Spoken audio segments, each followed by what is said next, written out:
letter Vav, and this letter Zion, and they're yoked together under a chuppah. Okay, but the ancient Paleo-Hebrew pictograph, either way, is a picture of a wall. Okay? Het is also the Hebrew, or one of the Hebrew words for sin. All right? So, now that I've lost myself, the letter Het is composed of the letters Vav and Zion that gives us one of the choices of Het, that we are connected to Yahuwah by and through His Word. We are yoked to Him. Yahusha says, "Come to me, all of you who are freaked out, wigged out, and stressed out, and I will give you rest. Take my yoke upon you, because I'm a humble guy, and in my heart you will find rest for your souls," if you read it from the Aramaic. So if we take the yoke, the chuppah, then we yoke ourselves to the Word, and we come to Elohim by and through His Word. Or, the other meaning of Het is, we look at the Paleo-Hebrew letter that's found in the Proto-Sinaitic that means a wall. We can remain hidden behind a wall of past disappointment that in this verse is called sin. Something that prohibits us from Tetzei, moving forward, because we cannot remove, pluck out, or pull out something that is holding us back. Everybody with me? All right. The word used for worthy. Or wait, all right, there we go. All right. We have a skeleton in the closet, so to speak. I had to throw that in there. The word used for worthy is an interesting use of the word mishpat. We talked about mishpat last week in the Torah portion Shoftim. Mishpat means to judge with the right frame of mind. It means to make a right decision, a right ruling, a right choice. But it has a root word, which is shafat, that also holds negative ideas of condemnation. Okay? Condemnation is one. Self-condemnation. So, am I hiding behind a wall of something that keeps me from moving forward because I've brought an oyev into my house and I've married myself to something that's troublesome? We're connecting the two together. And now I'm stuck behind this wall, this troublesome wall, and I fall into this thing called self-condemnation. I can't do it because I failed in the past. It'll never work. I'm not good enough to do it. I'm not good enough to move forward. I'm okay with what I've got. Doing better in my life is not necessary. See where we're going? Because we've brought something into our house, we've married something, and we've brought this inside of Ish. We've brought it inside of our action, that now the spiritual part inside of that thing that that forces us to take action is keeping us from taking action. Ish is now bound up because it's holding in Isha. Okay? All right, so now we can consider that we can let the past go because we make teshuvah and cling to Elohim by and through His Word. If we move towards death because we cling to negative self-condemnation that builds a wall around us, we can let the past go because we make teshuvah and cling to Elohim by and through His Word, or we move towards death because we cling to the negative self-condemnation that builds a wall around us. Funny thing is, if we condemn ourselves, we violate the first 3 commandments because we don't have the authority to do that. Okay? We'll delve into that maybe a little bit more on Tuesday, but something to chew on. All right, so the word used for death in this verse, one of the words, there's 2 words used for death. We're going to talk about both of them here.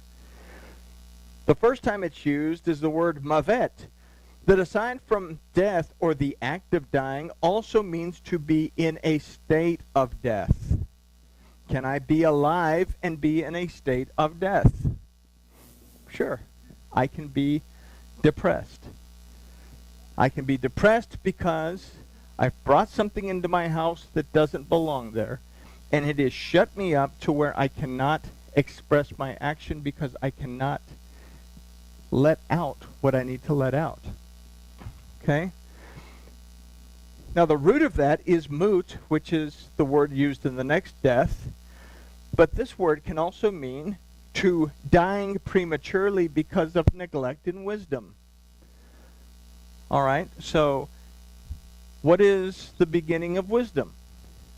The reverence of Seh HaElohim is the beginning of wisdom according to Solomon. I have to be able to do what? Understand that Elohim is present. Not just to say he exists, but understand that he is present and aware of me. Okay? This is what causes us to be put to death. So let's consider the phrase, and you hang him on a tree. The word for hang is vetalita. Sounds like a vegetable drink. That aside from to hang means to suspend. Okay, so I have this idea of hanging, and I know if I hang something up, but if I have an idea of suspended, that kind of gives me a little bit different idea. Something that's floating there, something that's hanging there. How is it hanging there? It's not touching the ground. Okay? So if we take into account that when something is suspended, it's not touching the ground, we can consider an idea of no longer being grounded. Now the next word is oto. It's kind of like et. It's a subject pointer, object pointer, pointing to the word that's going to receive the action. In this case, the tree is going to receive the action of having something hanged on it, but is composed of the aleph and the tav that represents the word of Yahuwah, and the vav that, aside from a carnal state of being, also means to attach. So this leads to a question. Are we attached to Yahuwah by and through his word, or are we attached to our carnal side? Are we attached to Yahuwah our Elohim by and through his word, or am I attached to my carnal perception? Is that what I'm attached to? This will dictate the state of being in which we're either grounded or in a state of suspension. I've either got both feet on the ground and I know where I'm going and I know what I'm, or I'm up in the air. I don't know which way to go. I don't know what to do. I don't know how to do it. Because I can do all things through me who strengthens me. I have no grounding and no basis in a relationship with my Elohim. Okay? We are attached. Okay, this will dictate our state to which we're either grounded or in a state of suspension. The word al is used in this phrase to state the idea of on or upon, but it can also mean according to and on the basis of. So we have this word for tree, which is etz, but we have an ancient idea. A lot of our words in Hebrew are based on the ancient concepts that brought these words into being. Etz is a tree. It's a solid thing. In ancient times, etz was an idea of a disciplined and wise leader within the tribe. Okay, so it gives us an idea of wisdom and discipline. So are we in a state of suspended animation because we're surrounded by a wall that does not allow us to seek wisdom and discipline in an area that we need to let go of? So we need to Tetzei, but it's Tetzei that's holding us back because we don't remove, pluck out, or pull out the things that keep us from getting down off of whatever has us suspended. All right. So are we in a state of suspended animation because we're surrounded by a wall that does not allow us to seek wisdom and discipline in an area that we need to let go of? So let's move on to verse 23 and find out what happens. His body shall not remain all night upon a tree, but you shall surely bury him the same day. For he that is hanged is a reproach to Elohim. He's accursed of Elohim. That you defile not your land which Yahuwah Elohecha gives you for an inheritance. Don't want a whole bunch of dead bodies hanging around on trees in our brand new digs, right? So let's take a look. Based on what we've just covered, we can look at the phrase, his body shall not remain all night upon a tree, as telling us not to take too long to make the choice to allow wisdom and discipline to guide us. Okay? There's no specific word for night in this verse. The word talin means to remain in a lodging overnight. So don't allow a dead body that's hanged to remain in a lodging overnight? Yeah, okay. Yeah, let's go bury it. The word for shall not now is lo.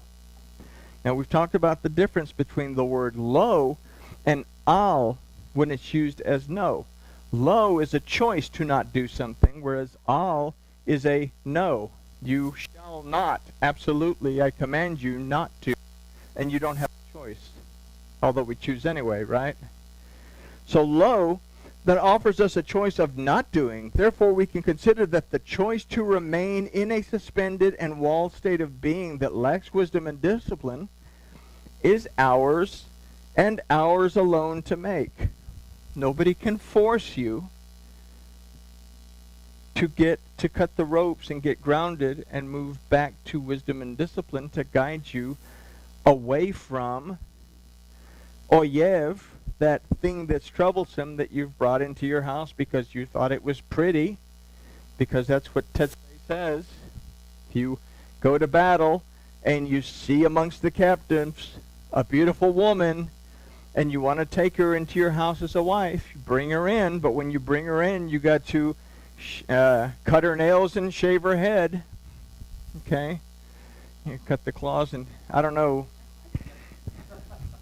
We'll leave that one alone. Okay? But anyway, so the word used for body is nivlato, that refers to a corpse or something lifeless. Literally, livlato means something that is flabby. I don't know how they get a corpse out of something that's flabby, but we'll go with it. It comes from the root nabel, that means to be senseless, to be foolish, to be in disgrace, and to be fallen. So we consider that we must choose not to remain in a senseless state of being and remain, according to the word al, meaning according to, dependent on this state of being. We do not want to leave this corpse on a tree. We do not want to leave this state of being senseless, foolish, disgraced, and fallen to interfere with the guidance that comes from wisdom and discipline. Okay? If this state of being, it is this state of being that is a reproach to Elohim. Is it a reproach to Elohim? Is this a state of being that is a curse to Elohim? No. Elohim withdraws and he comes back. But he's always aware that we are there. So let's take a look at that. The word used for reproach is kilat, that comes from the root kalal, that means to slight, to be trifle, and to make of little account. So, is it that we are accursed? Or is it that when we allow ourselves to hide behind a wall, that we refuse to acknowledge that Yahuwah Elohim is present and that he's aware of us, that we actually slight or make trifle or of little account our relationship with him? So is this state of being of little account to Elohim? No. Do we make our Elohim of little account when we are in this state of being and holding on to skeletons in our closets? Most likely. When I am so enamored with Isha, this spiritual thing that is troublesome that I brought into my home, and I'm so happy to be downtrodden and depressed and overrun and troubled and everything, because everybody's overjoyed when they're in that state of being, right? But we hold on to it. The verse is saying, don't hold on to it. Don't let it keep you in a state of suspension. Get rid of it. That's what Tetzei means. Remove it. Pluck it out. Pull it out so that you can move forward, right? We allow our carnal mind to rule over us instead of making teshuvah and being in a connected state of being with Yahuwah Elohim. Do you believe that Yahuwah Elohim exists? We've come to a conclusion that that's really an irrelevant question. Do I believe that Yahuwah Elohim exists? Sure. I believe that there's dinosaurs in the Amazon basin. I believe that Megatron, or whatever that big white shark is that is in the Megalodon. Not the Transformers, Megalodon. You know, I believe in a lot of stuff. Believing in Elohim, okay. The next question, the next step up in that. Do I believe that Yahuwah my Elohim is present?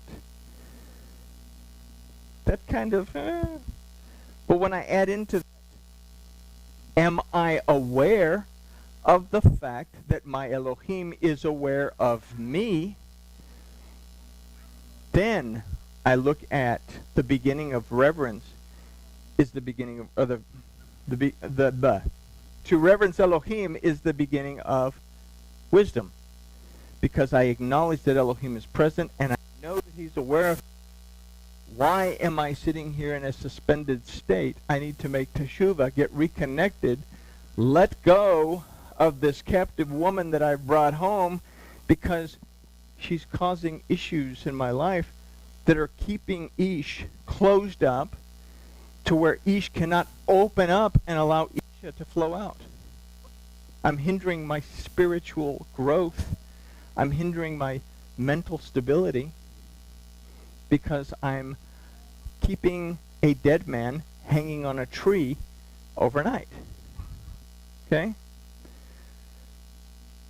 Are you mindful of his presence? Are you aware that he's mindful of your existence? If we consider that the land is a representation of the life and existence that Yahuwah Elohim has given us, then we have to take the last phrase of this verse very seriously. That you defile not your land, which Yahuwah Elohecha, again, Elohecha, this is an intimate, it's talking to us directly. It's not talking to all of us. This verse is talking to each individual person who reads this verse. Gives you for an inheritance. If there's something from our past that is haunting us, we must have the wisdom and the discipline to let it go and not remain suspended behind a wall that separates us from our real relationship with Yahuwah, our Elohim. Our existence was given to us by our Elohim so that we can be fruitful and multiply, so that we can have trees that bear fruit, so that we can have nefashim that swim in the water, so that our very existence, our soul, can thrive in the word of Elohim. But if we continue to insist on letting the dead man hang on a tree because we brought something home that we don't want to get rid of, then we are not grounded in our Elohim. So, you have to ask the corny question, because homiletics says that you have to ask a corny question. What's in your closet? I was going to put what's in your wallet, but that one's taken. And I guess with that we can say grooviness has been achieved.